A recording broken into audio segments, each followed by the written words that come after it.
It all started with the letter authored by the Catholic bishops from the Catholic Bishops' Conference. The letter condemns the use of state violence against grievances happening in the country, right? Grievances of economic collapse, deepening food poverty, the insecurity and human rights abuses. The government labeling anyone who thinks differently against the state as a state enemy, as they have done with Archbishop Ndlovu. Maybe the letter is the one which caused the debacle, which we are here to entangle, as it came 14 days after the so-called 31 July protest, which had been called by Jacob Ngarivume and Hopewell Chinon. Did the protest fail? Were the protest going to succeed if Jacob and Hopewell had not been incarcerated? Or rather, is it because heavily armed military and police had already been deployed in cities days before the 31 July in the guise of enforcing lockdown regulations? Nonetheless, we are not here to condemn the depths of the letter. Rather, we are here to unravel and understand to whom the letter was directed to, the content, and possibly how it got so politicized. Zim JPC News. My name is Vince Tabamu and I'm from Zim JPC News. I'm here today with Archbishop Alex Thomas from Archdiocese of Bulawayo. Good afternoon, ladies. Yes, good afternoon. How are you? Okay. I'm very well. Okay, so sir, we're here to unravel the controversy that has been going on regarding the letter that the Catholic Church has published. Okay. So, can I begin with my questions? Yes, please. Okay. So, first of all, sir, I would like to understand, and if possible, would you like to tell the public on what exactly it is ZCBC and what is it comprised of? Okay, ZCBC is Zimbabwe Catholic Bishops' Conference. In the Roman Catholic Church, in every country, there is a conference or grouping of all the bishops in that country. In the context of Zimbabwe, we have 8 dioceses, and each diocese has got its own bishop. And among these 8 dioceses, we have 2 archdioceses, that is Harare and Bulawayo. And when all the 8 bishops of all the dioceses of Zimbabwe come together, we form a body called Zimbabwe Catholic Bishops' Conference. And this body meets regularly and discusses ways and means of leading the Catholic community of Zimbabwe. And it is the body that makes the decision for the whole church in Zimbabwe, although each diocese is autonomous on its own when it comes to administrative issues. Okay. Well, thank you on that side. Well, now then it moves on to my second question, right? Now we are going into the nitty-gritties of the letter that has been published, right? So according to our understanding, we understand that the pastoral letter, the one that has been issued by a church, right? It's a letter written by the bishops, issued out to the Catholic congregation, yes. Right? So we'd like to understand if that is true, right? Then how did it get to the hands of a third party, or per se a government personnel commenting on it right now? Okay, thank you. A pastoral letter is a public letter addressed together as the body of bishops dealing with issues of faith, social issues, issues of justice and peace, economy, all that affects the people. Okay. So we normally write these letters depending on the situation, or at least 2 or 3 times a letter we write this pastoral letter. Pastoral letter means a letter addressed to the people who belong to the church and to everybody, addressing certain issues, giving guidance and direction to the people. Yes. So each time we write a letter, it is given to all the Catholics and also to all the public institutions. So the copy is given to the government officials. Okay. So it was nothing sinister. It is a normal process that the copies are sent to everybody. Okay. Yes. Okay. Well, thank you for that, sir. Well, now understanding that, how they got the letter and all that. Now I would really like to know saying that the ZCBC within the letter it issued that well, the march has not ended, Yes. right? But then, obviously, it did not mean whatever in context to what she took it, right? But then the point where I'm going is, why then did the ministry, or as ZBC put it, then why are they attributing the letter to one person, which is Bishop Ndlovu? Yes, that is, it's a very unfortunate situation. And if you see, this is the letter. Yes. The title of it says, "The march is not ended," and that is taken from the American politician and civil rights leader John Robert Lewis. Yes, the late. It is a quotation. And this letter is written by all the bishops in Zimbabwe, that is all the 8. It is a collective body. Yes, the ZCPC. So when a letter is written by a collective body, to put blame on one, although Archbishop Robert Ndlovu of Harare is the current president, Yes. the presidents are elected for a 2-year term, then a new one comes. Yes. So to blame, maybe it was wrong, Yes. because of course, probably it is right also because he is the president. Yes. So to attribute all that to one person, it is not right and unfair, and it was a misreading of the letter and a misunderstanding how a corporate body operates. Yes. Okay. Thank you for your time, sir. Well, really, we have understood on how exactly the nitty-gritties of the letter and how it has been misled and misreading and misunderstood. Well, very unfortunate on that, and very unfortunate on how Archbishop Ndlovu is being blamed, whereas the ZCPC is a corporate and is a collective body. Exactly. Well, thank you for your time, sir. Yes, and also maybe, okay, this letter is addressing the current situation, Yes. which every Zimbabwean is facing. Yes. There is no blame on anybody. No. We are only raising issues for people to think, reflect, and act positively, so that as a country we move forward. We want to see the welfare of everybody. Yes. As a church, for us, the common good of everyone is the aim. So the letter was addressed so that our common life, our welfare is taken care, especially in this difficult situation of COVID-19, where there are scarcity of medical facilities, the economic challenges where there is shortage of cash, price increment, inflation, and people have no cash power. Yes. So it is our responsibility to raise issues and together work forward. And that is our aim. So thank you very much Thank you, for sir. this time. Thank you for your time.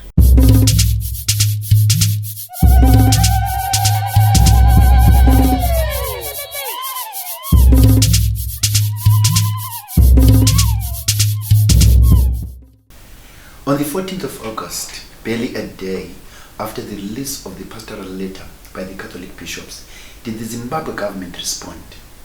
The response came through a letter penned by the Minister of Publicity and Broadcasting, Honorable Monica Mutsvangwa. I will not read the whole letter, but I will extract and quote paragraph 3. It reads, "Its evil message reeks with all the vices that have hobbled the progress in Africa. It trumpets petty tribal feuds and narrow agendas so that it can sow seeds of internecine as a prelude of national disintegration." The Catholic Church celebrated over 120 years in existence in Zimbabwe, where missionaries set up its first mission south of Plumtree in what is popularly known as Empandeni, meaning roots. Therefore, the church spread its wings on the breadth and length of the country, establishing mission schools, mission hospitals, emancipating the general populace, especially in the rural areas, through its other programs such as Catholic Relief Services, CRS, Caritas, CCJP, to name just a few.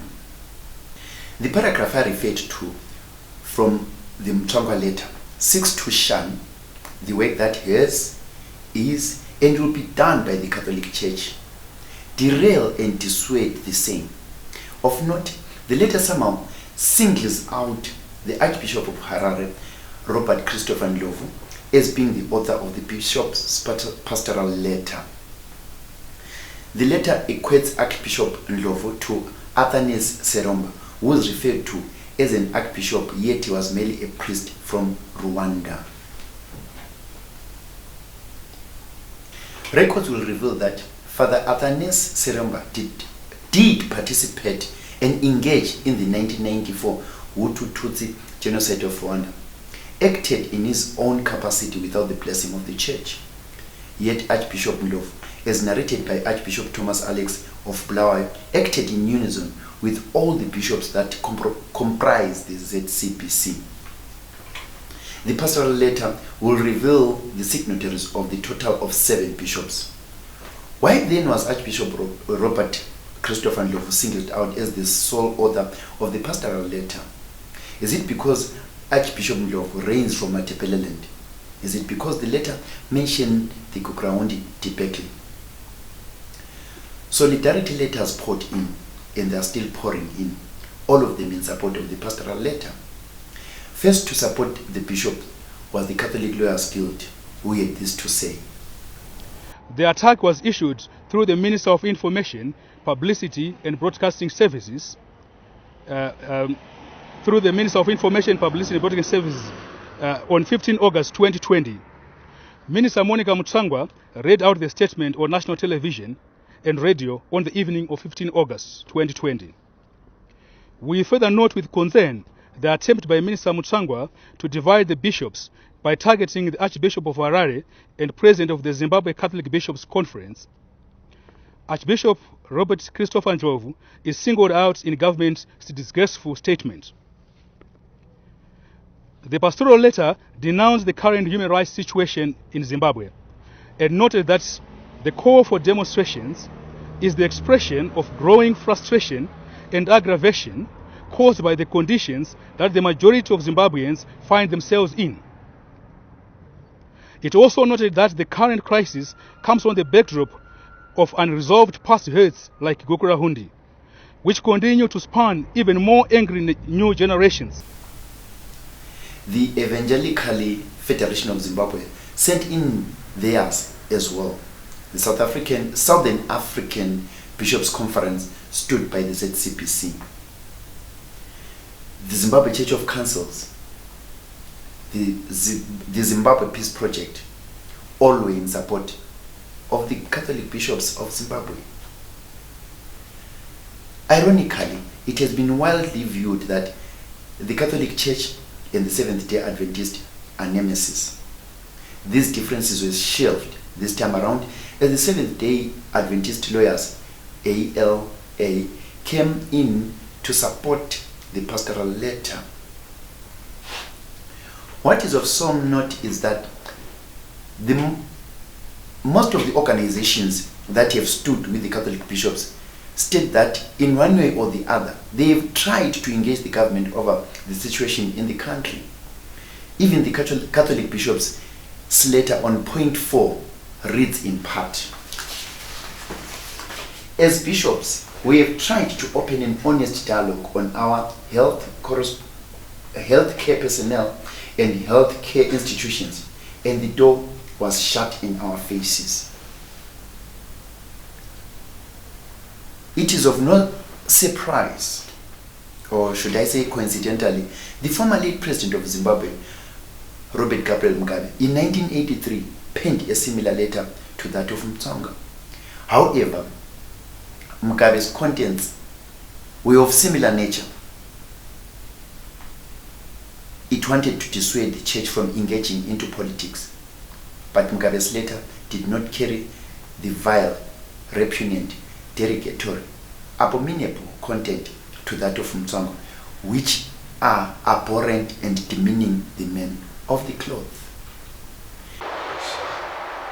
We have gone out to the streets and called out institutions so as to get their different opinion pertaining the letter. Unfortunately, many were not forthcoming. We even tried to engage academics from the National University of Science and Technology, whom also responded that a lot has already been said on the matter. Some were even afraid of having their opinion on a video interview, which goes on to show the level of sensitivity, or rather fear, pertaining government issues, especially when in line with what did or did not happen on the 31st of July. As such, we went back to the Evangelical Federation of Zimbabwe so as to get their opinion, to which the Secretary General had to say this on a telephone interview. Good morning. Good morning, Pastor Makwara. Yes. You're talking to Innocent Ncube. I'm calling from Bulawayo. We had an interview with Archbishop Alex Thomas for Bulawayo concerning the ZCPC letter. He explained one or two things concerning the letter, so we needed to have a different opinion. Why should it be different opinion? Because according to us as reporters, he was saying what he was saying about the Catholic Church. He explained something concerning the Catholic Church, especially the pastoral letter. There's a view of people who are saying the pastoral letter is for Catholics. Okay. It's not for everybody else, which means that letter should not have reached everybody else. It should have been for Catholics. And then there's another point of view where people are saying, hey, they wanted to engage the government. They should have written a letter direct to the government. And that one I've covered already. If you read the ZCPC letter, there is a statement which says they did go to the government and the door was shut in their face. Mm-hmm. So what we need now is a different thing so that we balance our story, because obviously the Archbishop was defending according to what he said. Mm-hmm. But it assisted in a way to say, because we did ask then, why did the letter go outside the church? He said, yes, we did write that letter for the Catholic flock, but the flock is not Catholic only. The flock of Jesus is everybody else who's a Christian. Mm-hmm. So as such, that letter is meant for everybody else. And why this one in particular? And then one other thing that we wanted to clarify, what did the response from the government attack one bishop out of 8 bishops? So he did clarify that one as well. Okay. Well, you are with which media house? ZimTPC, who are based in Bulawayo. Apparently, what we need is how other people, like if EFZ received the letter, not the response, the bishop's letter. What are the contents that you have? What I can just briefly say to you is that we interact well with the Catholics, and when they issued that statement, if you look the week before, EFZ had issued its own pastoral letter, pastoral statement, yes. And then the one they issued was also more like a follow through on the same issues.